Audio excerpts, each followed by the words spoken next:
Nomis J in the building. What's up, everybody? It's your boy Nomis J, man, coming with y'all with the draft review, man. Y'all already know what it is. The Detroit Pistons went out there and, did what they had to do. Oh, Lord. First things first, man, I want to say a huge shout out to Everything King. Huge shout out to Noble Sports Entertainment, fellow DSA members. Shout out to everybody in the podcast last night. Man, it was Detroit Drew, man, the host himself, Troxel Sports Talk, man. Subscribe to him if you haven't. He did a phenomenal job last night on the Center Court Talk. Center Court, Detroit Pistons Center Court, and then you had 3-on-3 J-Mo, the heart of the city. Then you had CA3 Sports Talk. My main man Bravo was in the house last night. Had to tone down a little language, but yeah, he was in the house last night, man. This is his guy. We go into the draft, man. Interesting stuff happening through the draft, man. With some things we expected. One thing I didn't expect to hear was last name Hunter was being compared to Chauncey Billups. I don't know how that comparison even could happen, but yeah, man. This is a little side joke, but yeah, man. We got to the 15th pick, and Detroit Pistons made it known and got Bravo's favorite player in his division was Sekou Doumbouya. Man, this guy's upside is crazy. His potential is crazy. He's the youngest player in the draft, man. 18 years old. So happy we got him, man. He can play the power forward position, play the small forward position, man. He has the skill set to do both. This guy can defend, man. This guy has such tremendous upside, and he already looks practically NBA ready, man. That's the trip part about it from the French, man. Coming from French basketball, man, this guy is something else, dude. I think there's so much potential with him. Some people say you have to wait 2-3 years. There may be a big possibility that, yeah, you do. You have to see how everything translates, of course, in the NBA. There have been slight comparisons to Giannis. More equal comparisons, though, to Pascal Siakam for the Raptors. So Dwayne Casey got what he wanted, man, that pick, and I'm so glad we got him. Thank God we didn't get Nazir Little. But, yeah, definitely, man. I'm glad to have Sekou Doumbouya here. It's going to be interesting seeing how he develops in the system, man. That's the most part I can't wait for to happen. And we'll see you next, man.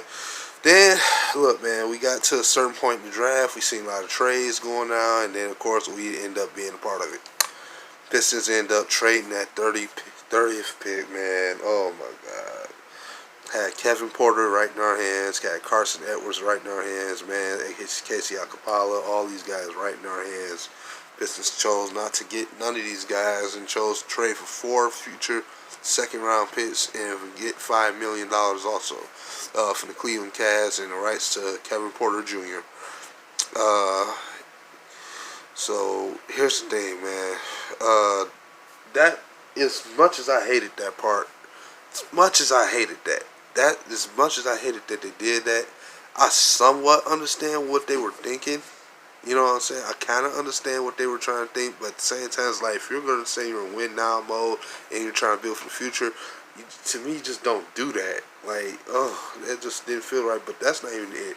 The main reason why I say I kind of get it, because they wanted some draft picks for the future and assets to trade away, because we gave up a lot of assets over the last few years. I will say this.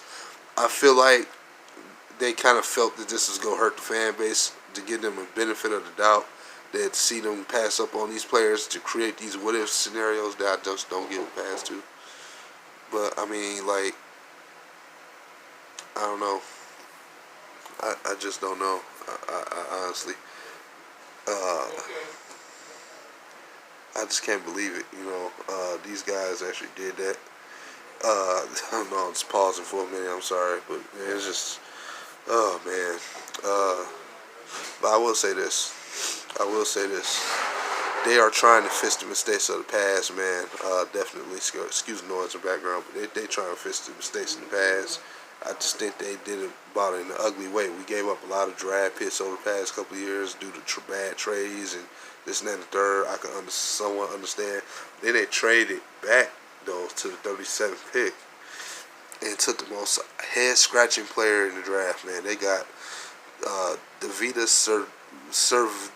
Divas, man. I don't know why did they get this guy from Lithuania. You traded back to get him. Of all players you could have traded back for, get him. Somebody you could have got more prep, NBA prep ready guys, more college prep guys coming out of college, man. You could have had more NBA ready guys in the draft. You traded back in, you could have still took some other scorer, man, that was out there somewhere from any division. You go to Lithuania and trade back. Miss out on Kevin Porter, Carson Edwards, go get him. A guy who I feel you could have got undrafted. Honestly, I have no idea what they were thinking about that. It's not his ability or anything this kid can do. It's just the fact of the matter this guy is not, to me, quite NBA ready. Like, this guy's going to take probably 2-3 years maybe to really get going. He's 19 now. He has a skill set. But I don't see him cracking the roster anytime soon. Like, I don't see this guy making a team anytime soon, man. I think they're going to let him stay overseas or something like that, or stay in Lithuania. I'm not sure. They're going to let him stay overseas and kind of develop more, because he has a lot of development he needs. I could tell if he develops, he's going to be a nice player. But I just don't think the way we got him was anything worth. Anything when we undrafted might have been worth it at the time, you know, and I'll get to that in a minute. You know, because we ended up trading back to get the 57 pick and got one of, I think, might be the most underrated draft pick next to, I think outside of DeVita, I think all three of these players we got are special. I'll explain the undrafted free agent in a minute, but Jordan Bone, man, I was this close to doing a video on him pre-draft, but I ended up doing Grant Williams instead. So y'all know how that was, and I probably should have did him first, because I felt that he could end up being a Piston. But I could not believe it if he would. Then I seen Barry Brown Jr. This guy is so tough. He's fast, athletic, has to develop on his strength more. He shoots decently, more than decently enough, but he has to improve on it. And I think if Dwayne Casey is smart, you let him do that in the summer league and everything else. Let this man shoot the ball, and definitely he should improve on that factor. Definitely just let him shoot the ball more. Let him just get a little stronger. He has all the tools to be a true game manager. He ran that Tennessee team, man. Definitely, he ran it. I think people are sleeping on this pick. I'd say over the next year or two, this guy could be ready to possibly be handed the starting keys depending on the scenario, man. I really feel that strong about him. But that's either here or there. He is the point guard to me that fits the system a lot. So be mindful of that. Then we go undrafted and get Benny Boatwright. Benny Boatwright, man. Undrafted him. Another insane potential guy that can score. 6'10", hybrid forward. Guy can be a beast. You know what I'm saying? Hold on, y'all. Just a second.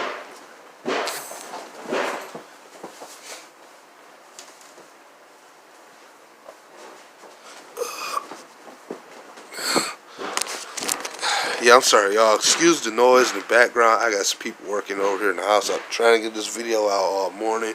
It's just my phone's acting real odd. At the time, my camera and stuff was acting all stupid. So, anyway, look. Like I was saying, man, this guy can score his butt off. He shoots from it, man. He tore it up, man. Him and the Trojans, man. His offense, that's where he comes from. The Trojans, he can shoot the ball, score. His percentages at 3 went up every year, so I think he's like almost mid-40s at 3-point percentages, and then like he's been sustainably good in the field, scoring over 40%. I don't understand how this guy didn't get drafted, honestly. Personally, I think he has to work a little bit more on his defense, but still, I don't understand how he didn't get drafted, man. I mean, if you ask me about trading back in, if we were going to trade that 30th pick back anyway, I would have rather you traded up 1 or 2 picks to go back and get this guy. You know what I'm saying? Instead of what we actually did and undraft Servius. If you was going to get this guy, I think that would have made more sense. Or just draft somebody that would have been better, or either just not trade the 30th pick. 1 or 3, man. Don't hate the Pistons for it. We knew at some point they could have possibly did it, but we hope not.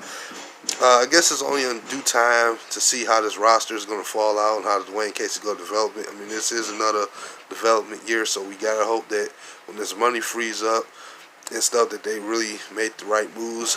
The word is still kind of out on them. It's kind of like 50-50 right now after last night. It was kind of rough. But a lot of people actually like Boat Wright, man. A lot of people actually like him over Kevin Porter Jr., though. I know a lot of people will say, no, we should have kept Kevin Porter Jr., this and that and the third. I mean, in the scenario, though, when you get a guy like Kevin Porter Jr., to me, I have to give him opportunity to start. And I know people will say, yeah, do that versus Tony Snell, but you're paying Tony Snell like $23 million for the next couple of years, so you're not going to be trying to put a rookie over him for any specific reason, especially when we need specific players at the starting position right now. And I think already with Sekou Doumbouya, I think, again, I hate that we didn't get Kevin Porter Jr. or Carson Edwards personally. I hate it. I'm not trying to make anybody understand why we didn't get it or even like that we didn't get it. But I'm just saying, focus on at least 3 of the players that we got last night because they're actually very good. The potential is really high, especially on Sekou, man, and Bone. But this guy, like I said, Boat Wright, man, can score. Go look up the film and highlights on this guy. This guy can shoot it up. 6'10", hybrid forward to me. He's not a pure power forward. Just to me, I see a lot of small forward attributes from the guy. A lot of untapped potential. So we gonna see how this rides out, man. Let me know how you feel about the draft overall, every pick and every player we got. Please give me reasons why you like or dislike, and let it be, respectable. You know what I'm saying? Just leave in the comments if you think this is a good draft, think it's a bad draft, tell me why.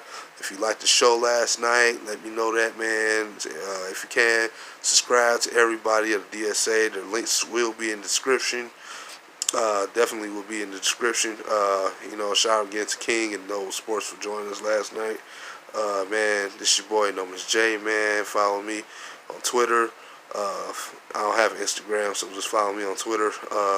This your boy Nomis J. I'm in the building, and I'm out. Peace.